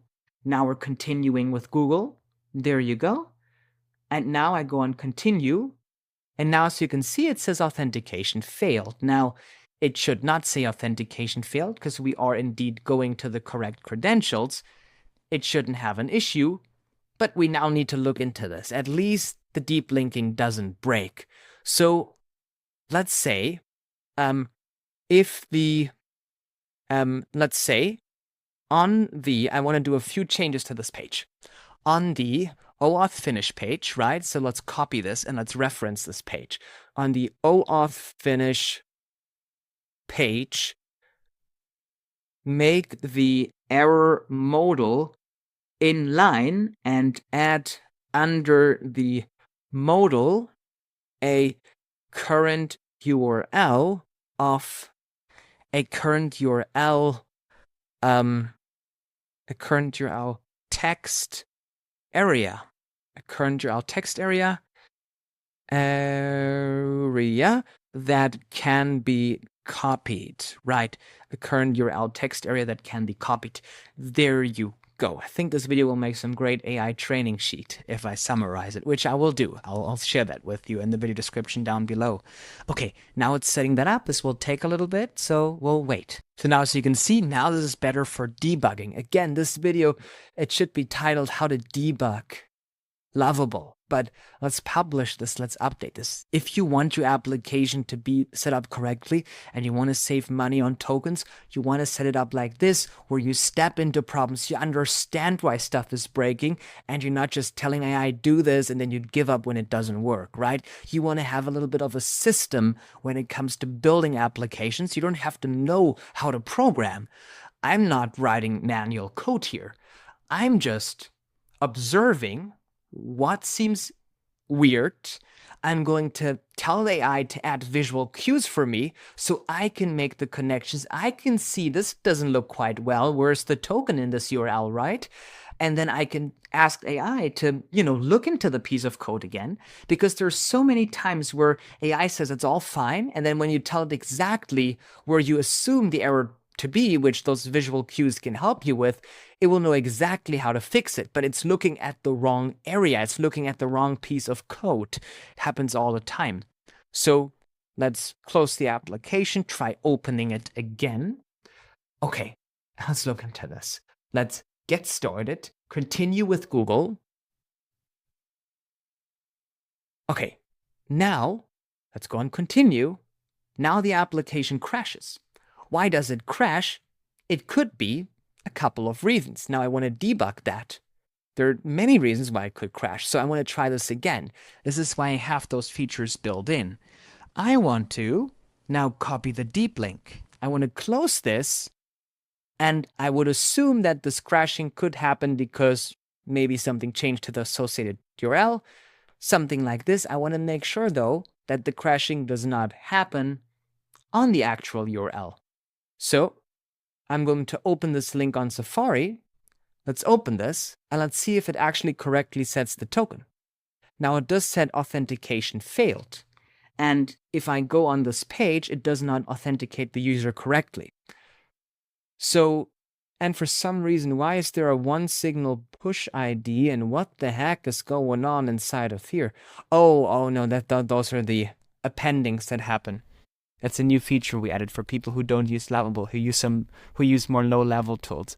But I have this now copied. So I go into it. Let's say when I go to, we're not fixing the crashing issue, yet. I want to fix the issue that this page doesn't authenticate the user.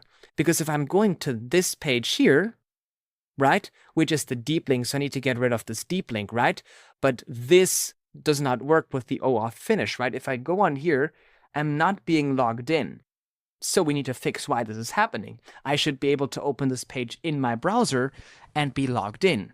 If we take a look at the network tab, we can try loading it and seeing if there's some failed API calls, but I'm not seeing any. That's probably the issue. We're not validating those kinds of stuff inside of here. Or we're not doing a redirect. So let's go back into Lovable. Let's say when I go to, I get authentication failed, right? We're just going to copy the text that this error tells us. Okay, I'm going to paste this in Lovable. Now, one part about debugging that's important is knowing what error to prioritize. Now, we have an error crashing our app. I would not worry on an error crashing the app. I would be taking the data that we had available before the crash happened, then, continuing fixing the end of the crash, because sometimes whatever is happening wrong on here could be a factor why it's crashing. So we need to sometimes go into two directions. It's a little bit of an art, but it's rather quite simple, and I hope this video explains some of the steps and tips and tricks that you can implement to know what is going wrong. You don't have to understand why it's going wrong. You don't have to understand how it actually works, but you need to know into which direction to look. So let's see, looking at the code, the issue is that the OAuth callback is only passing the access token, but not the refresh token. The set session method requires both tokens to work properly. Let me update the iOS OAuth callback page to extract and pass both tokens. So we need the access token and the refresh token to have this work correctly. So it's actually the issue that's happening on the OAuth page. We suspect that the OAuth page had an issue, but now by putting the data inside of here, it turned out that it's actually not this page, it's the iOS callback page that has the issue. And we wouldn't know that this is the issue and how deep it actually goes if we would not be able to look into the data and visualize this with text areas. So if you're not using text areas on random places in your project, you're doing something wrong. I don't know what's wrong with you. And it is very important, actually. You want to set things up like this. So let's update this. Let's try this here out. Let's open the application again.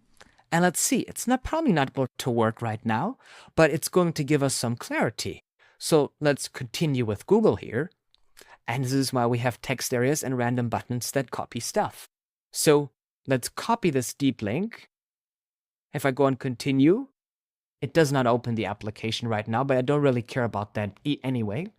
And it could be that there's still an issue with the deep links that we probably want to look into again, because my phone maybe haven't cached it. I want to retry the, browser history. But I want to just open this deep link here, as is, in my app, and try to open it. Am I being logged into my application? Yes, I'm logged into my application now. So this shows me that this is working. Now, is the application kind of malformatted and did it probably update some other stuff that it shouldn't have updated? Probably, yes. Doesn't look that well now. It probably messed up a little bit of the UI by trying to fix all this kind of stuff. It's AI. it tries to fix a component, it breaks 15 other ones. But I think that is rather fine. Oh my God, what did it do to the page? It's completely fine. Sometimes when you implement this, your safe areas can be messed up because AI thought it would be smart to do so. Let's try signing out of the application. Now we just need to have this redirect working correctly. So let's go on the OAuth callback page. Let's say on the iOS OAuth. No, actually, I don't think the issue is on the OAuth callback page. I think the issue is, again, the device hasn't fully cached it. Again, it can take up to 24 hours for those deep links to properly be configured. So until we have this time available, let me just reinstall the application quickly here. So it refetches them, and you want to try clearing your browser cache. It can take up to a day for them to be fully correctly set up. I want to mention that many times because sometimes you think something is broken in your app and it turns out you just set up deep links an hour ago and now your app is all acting up. It's not a you issue. It's, Apple needs a little bit more time for those deep links associated domains to be indexed fully correctly. So let me try opening the application here one more time. That usually always refreshes the deep link situation, tries to fetch them one more time. The app cache in Despia could still be fetching some old ones because we do some caching for performance improvements. So give it 1 to 2 hours for them to work correctly. But let's get started. We see we're in the iOS environment, very helpful for debugging. Let's continue with Google. It opens the Google in a separate in-app tab, has a beautiful experience. We can do passkey authentication in that in-app browser, has support for that. Let's go on continue. And now, as you can see, we're logged into our application with absolutely broken UI. But this is now working. It was the deep links that still had caching issues. Now, obviously, I want to delete the application and download it again because I want to try it again out. But now we can remove all those helpers. So I'm not going to go inside of Lovable and tell it to remove all of them because it will remove half of the important stuff. So let's be precise with it. Let's say on the, and we're doing one page at a time to not confuse the AI. On the page, remove the helper text area and the copy buttons, and if the user goes to the page and the session, etc., were created, the sessions, etc., were created correctly, or whatever has to happen on this page, directly do the window.location.href, meaning open this URL, for the deep link.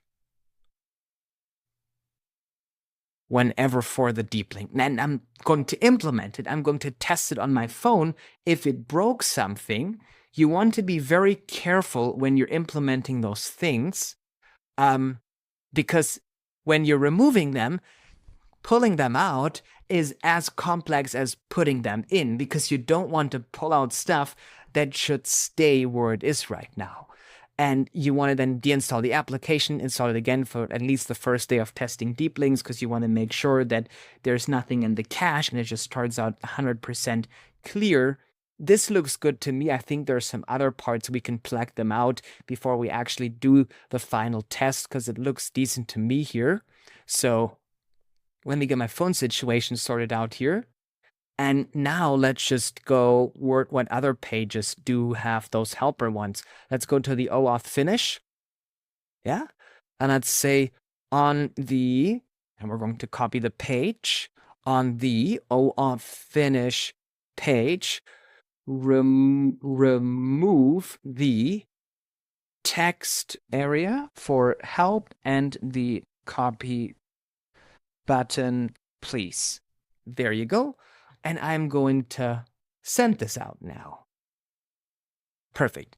And then I think this would be the only page where we actually have it on. We also have onboarding. Onboarding looks fine. We can remove the green iOS thing, right? So I can copy that from the drawer, right? The next one will be remove the green iOS helper box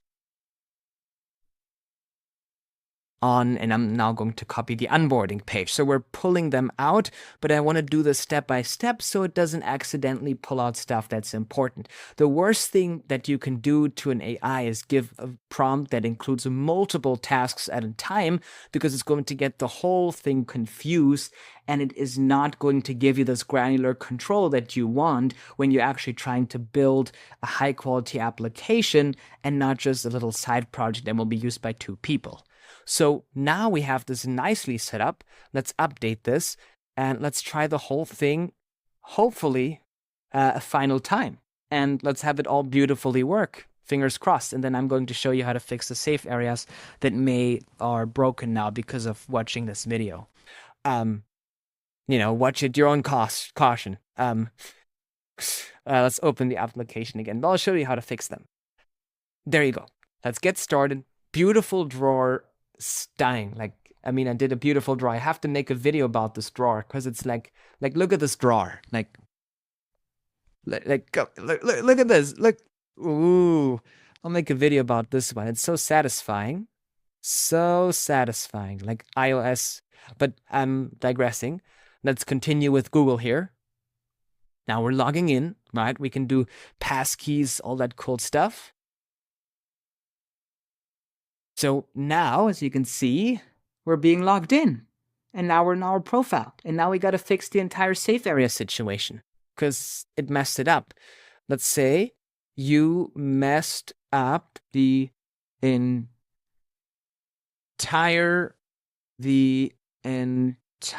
safe areas. Now there is multiple, there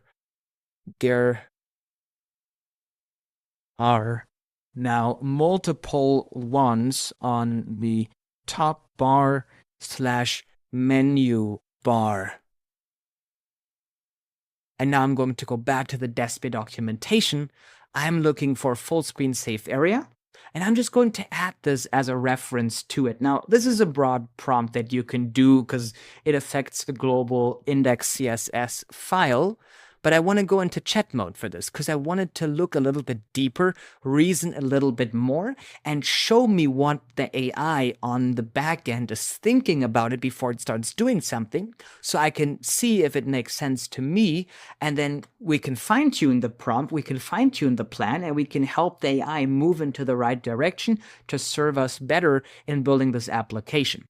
So it found a couple of issues where it has multiple safe areas added, which sounds about right. So I don't have anything against this plan. Looks good to me because they all have them double. So let's implement this plan and we'll see if this will solve the entire situation here. Now we're going to try. So this probably will take a little bit, but we'll look into that. It's still thinking and editing a couple of files, 2 more files, and it's going to be done. It's just removing some variables.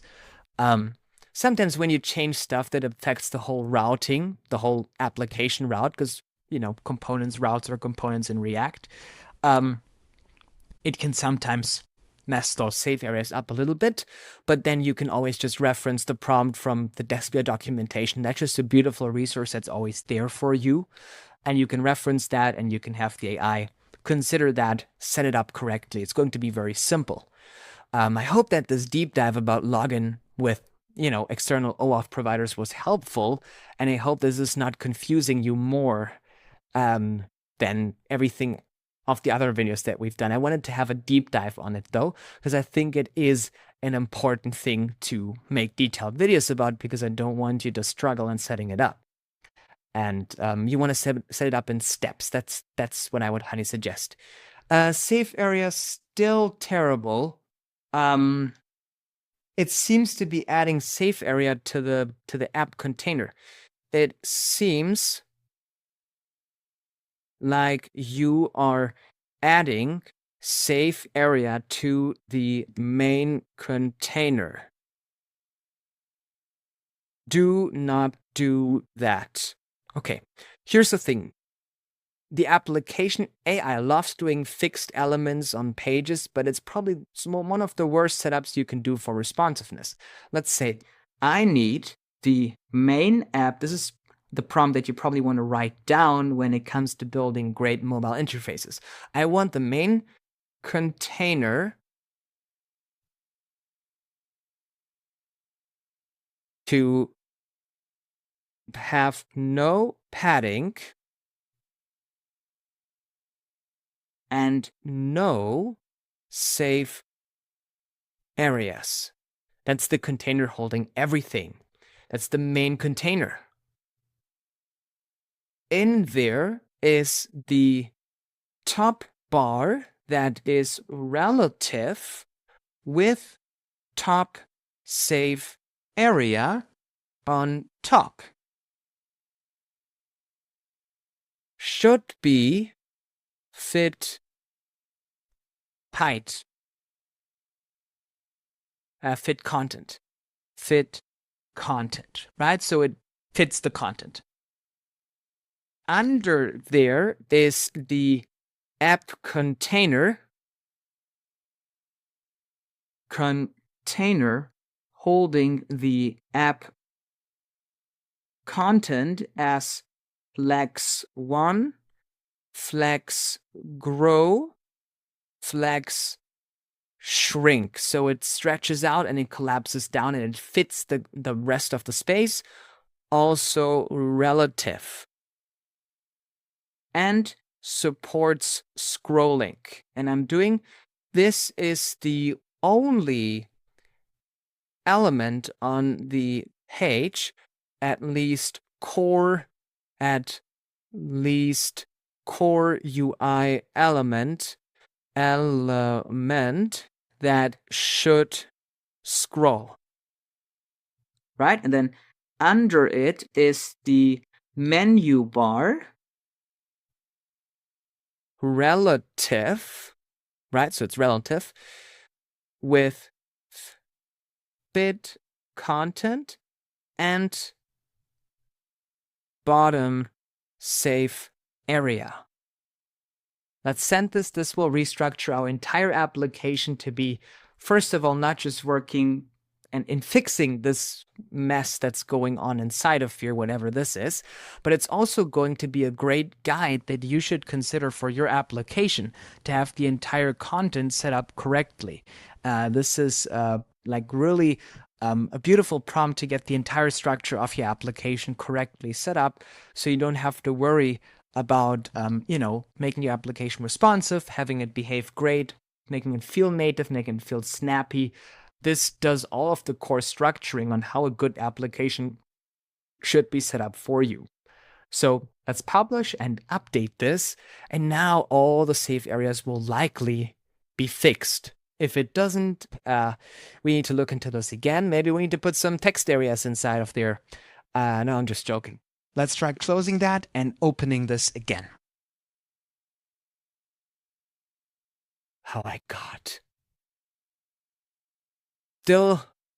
Still having this enormous save area, it didn't seem to fix it at all. So let's say it did not fix it at all. It's still the old UI with too much save area. If it doesn't work, you copy this prompt that we have here.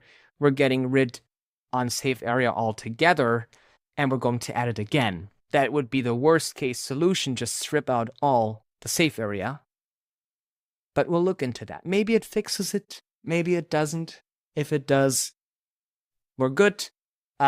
Sometimes it has issues removing them because there are multiple files that make up your application project, right? And it could be that in the index CSS, where the heck is that?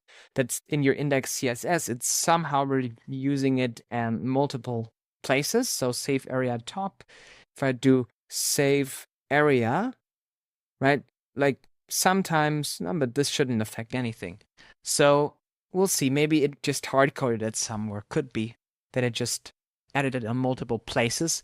I would assume, because in React you have all pages running in one page, that what I assumed that it probably did is it thought it was smart, so it like went to the OAuth callback page and it said, how about we add some extra padding on this page? But then this page shares the same container with the onboarding page, and then the onboarding page now has more padding and all that kind of stuff. So it could be kind of like a domino effect. When it updated some of the other pages, that it then inherently changed some of the styling configurations that are surrounded on the other pages or routes. That's just how React works, because you're not actually dealing with static pages. You're dealing with one page that just uses JavaScript to pretend it's a different page.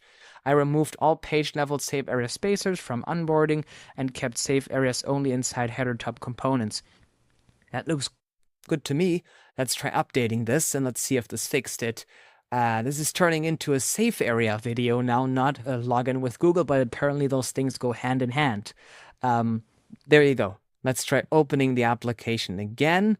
I'll be looking at it. Oh my God, it didn't fix it at all. It has too much padding. The paddings are still enormous.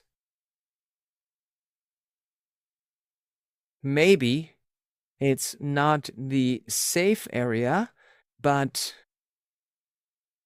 paddings added on other pages that share elements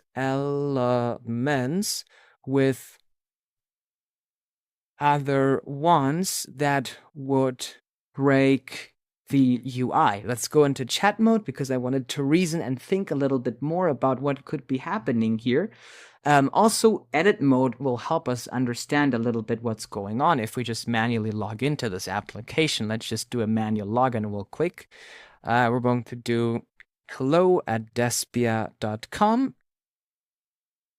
Okay, and I'm going to do hello 123, and I'm going to do a sign up. Not now. Let's go on next. Hello 123, sign up. You're now signed in. You can now sign in, account created. Let's go on next.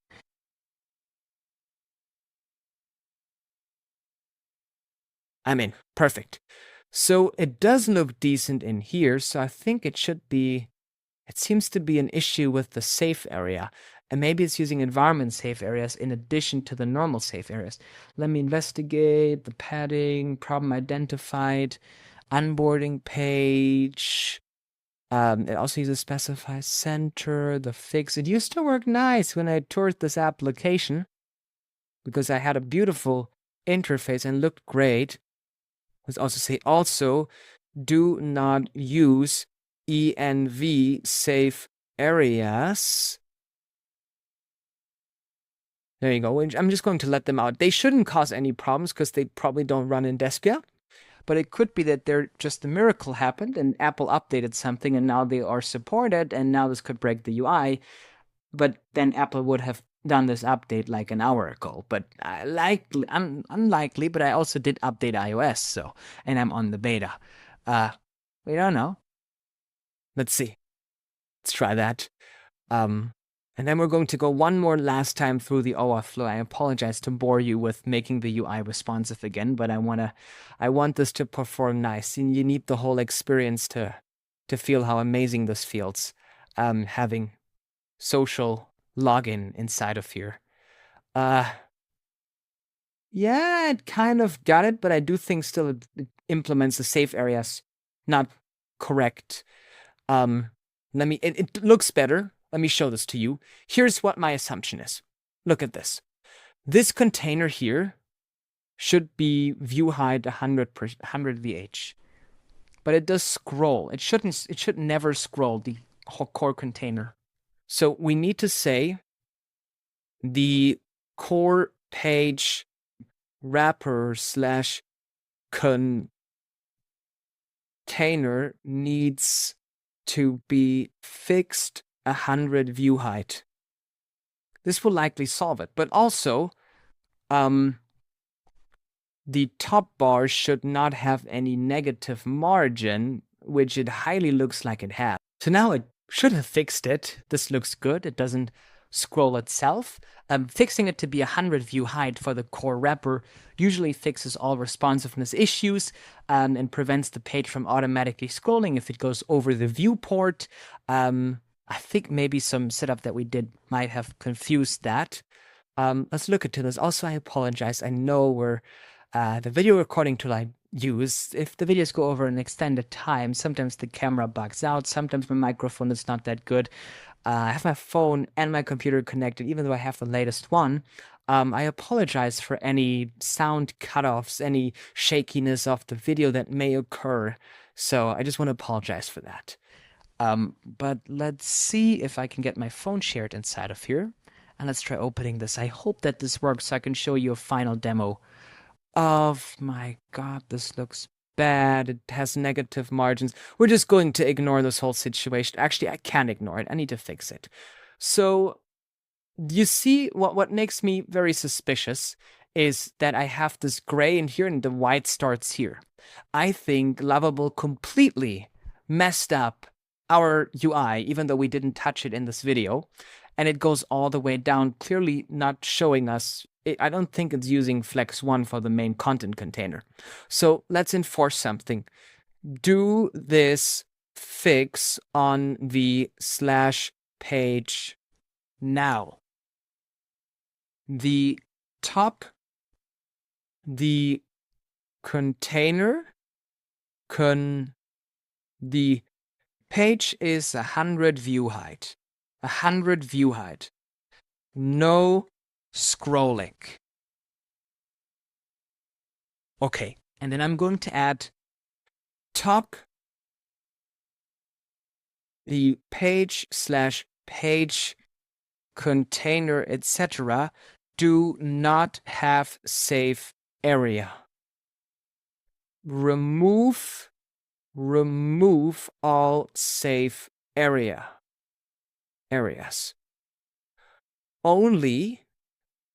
Only add save area to the top bar component and menu bar component. Some other page changes we did messed up because they wrap in the same elements, right? Component. Other component components / elements are not allowed to support save areas.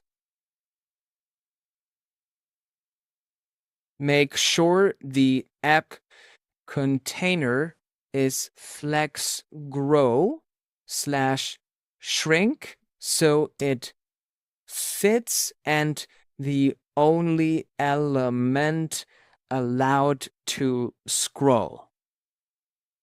Let's send this without chit-chat mode because it doesn't seem to give us a precise solution here. So let's close the app, then we'll try opening it again. I hope that this will fix it. I'll index the I'll find the index page structure. Now I add save areas back to header and tab bar. Didn't add them. Oh, that's fantastic. It did add it to the core page because it thought it would be a good idea to add save areas on another page. Yeah, sometimes happens. Context management is the hard stuff to do for AI. Flex 1, overflow Y. I have somewhat of a good feeling about this. I don't think it's going to be 100%, but I do like surprises, so I hope AI is going to surprise me with this here. Let's try. It was now updated. Oh my god, this is terrible. So the problem is it sets the save area correctly. You see how it doesn't want to fix this save area at all. We need to manually go in here and fix this entire UI because it's not capable of understanding concise design stuff. We need to get rid of all paddings, get rid of all save area. Now we need to get rid of it everywhere, and we have to re-add it. And we have to, so as you can see, the interface is still not correctly formatted. And this is because there's still some safe area. So we need to go into chat mode. Let's say there is still safe area that you missed in some component. Maybe even a padding. Otherwise, it would not look like this. And I'm just going to attach a photo to this. So let's copy this, because you can clearly see inside of here, this is where the white ends and this is where the gray starts. And you see how there is this gap. It should be removed because our new plan is to remove all safe areas. So there are still some old ones. Let's put this in chat mode. Whenever you're facing an issue with Lovable where you fix something else like the login and now the other stuff is broken, you want to look into what's broken. In this example, it's a safe area. You want to remove it. You will then possibly see, especially when we're talking about UI, that there's still some traces of it, right? And we need to dig a little bit deeper and figure out why. Because if I click on here, it looks good on here, like it looks perfect on here. The error happens when we're on the phone. This makes me assume that we're dealing with a variable that is only populated when we're in the mobile version, and the only one would be the safe area. So there is still some safe area being added, and maybe it could be that the safe area is being added on two components at the same time. It seems to be the component that this element is in. Otherwise, because this doesn't have the safe area, this should have the safe area. And it had before. That's why it was so high before.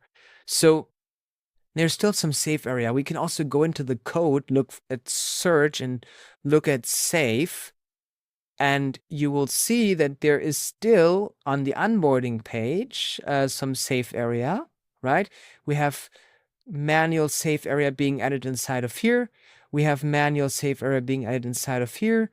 We have safe area in here. There are multiple files that use safe area. So let's go into here and let's see what's happening. It's still looking into this whole thing because you see the safe area is still added here, and you can kind of like see where the white is, where the gray is. And this should not happen. And this sometimes happens when you fix certain things on your application on a logic level. It can then sometimes, and you create new pages, it can then sometimes mess up the stuff that's happening on the other pages because we're dealing with a framework, React, that's what runs Lovable, that is sharing lots of components between different pages, where pages are not really isolated from each other. They all run in one page because it is a single page application. So we had this great success in setting up login with Google or setting up OAuth, having support for that on both device platforms. And now it seemed like, there is some other stuff going on. So let's see, you're right. There's still global safe area being applied. I found the actual culprit. Here's what's causing extra top space. App TSX sets data val drawer wrapper on the root div. Oh, that's some super old stuff. And it seemed like it got activated again. Sometimes there's some old stuff that you implemented before that was commented out or was removed. Sometimes it comments it out. And then you change something and it brings it back.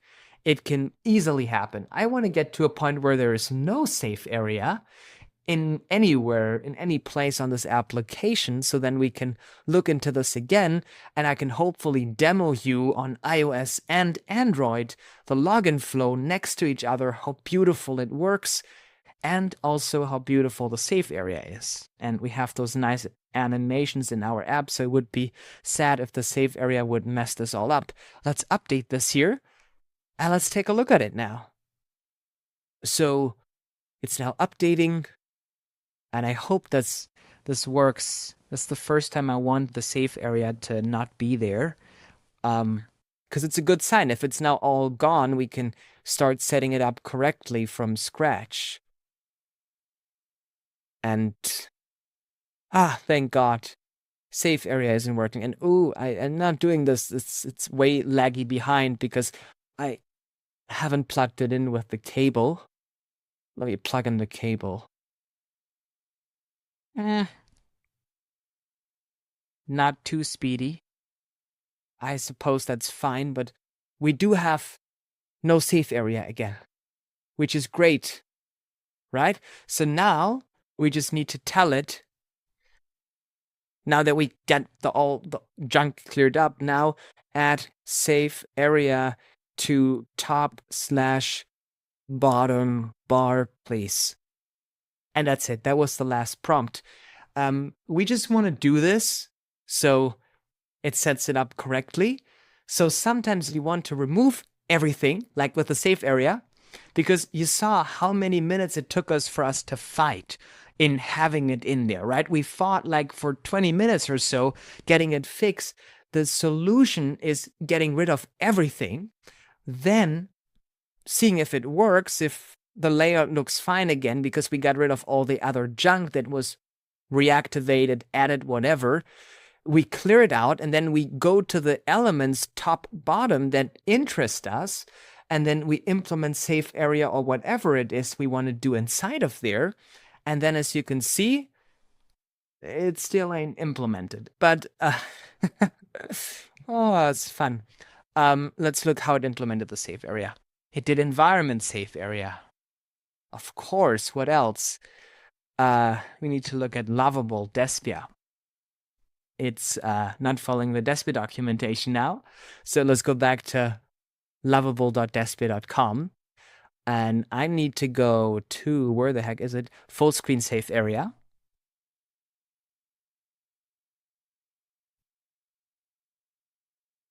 Let's copy this here. Go back to Lovable. And I'm now going to say to use the Despia safe area.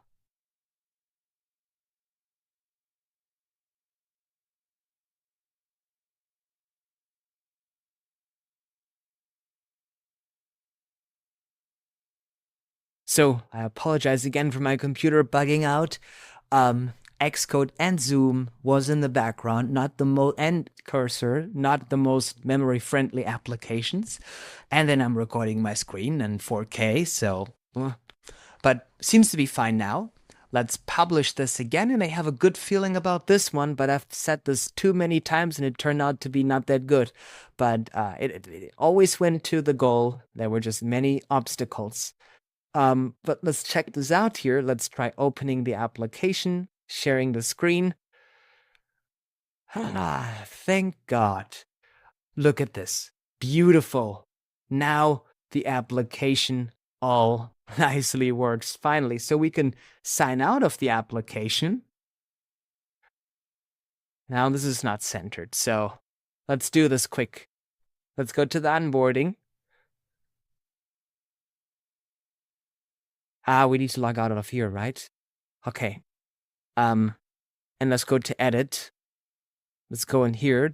Let's say center the content. It should be centered because right now it's so much aligned to the top that doesn't look good. So it should be centered. And then it should probably also have safe area on this one. But I'm going to apply it with visual edits. So I'm going to go inside of here and I'm going to, go to visual edits and I'm going to say add safe area top/bottom.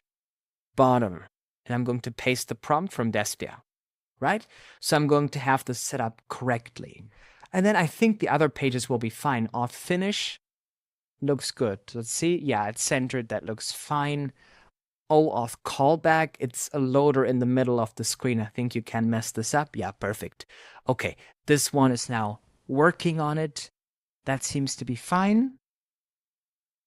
So, yeah, show all. It's working on it.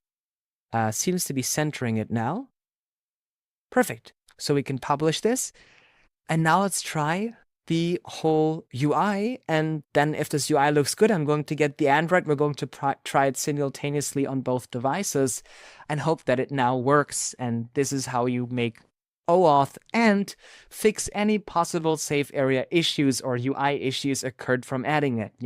We're giving you the guide to fix it. And then if the worst case happens, it breaks some other stuff. This video already includes the guide to fix the stuff that it broke.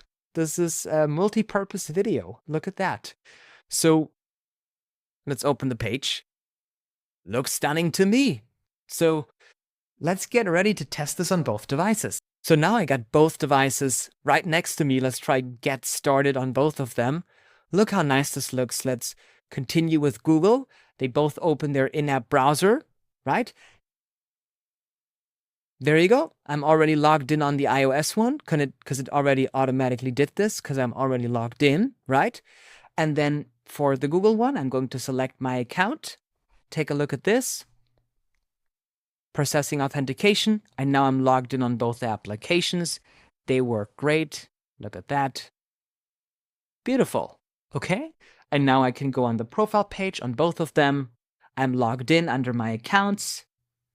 And there you go. Oh, I didn't mean to open the Despia one. It was in the middle, in the way, but there you go. Now I have my pages. The application works. We got social login working with the in-app browser on both devices. 2 different ways in setting it up, but that's how you set it up. And this is essentially how the big picture of OAuth works if you're using Lovable and you're trying to essentially not just Lovable, it's the entire OAuth 2.0 system for web and Android and then also iOS, because Apple is always a little bit special, as you can see.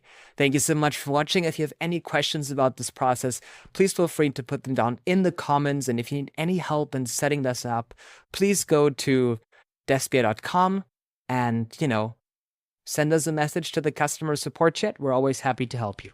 Thank you so much for watching and see you next time. Take care. Bye.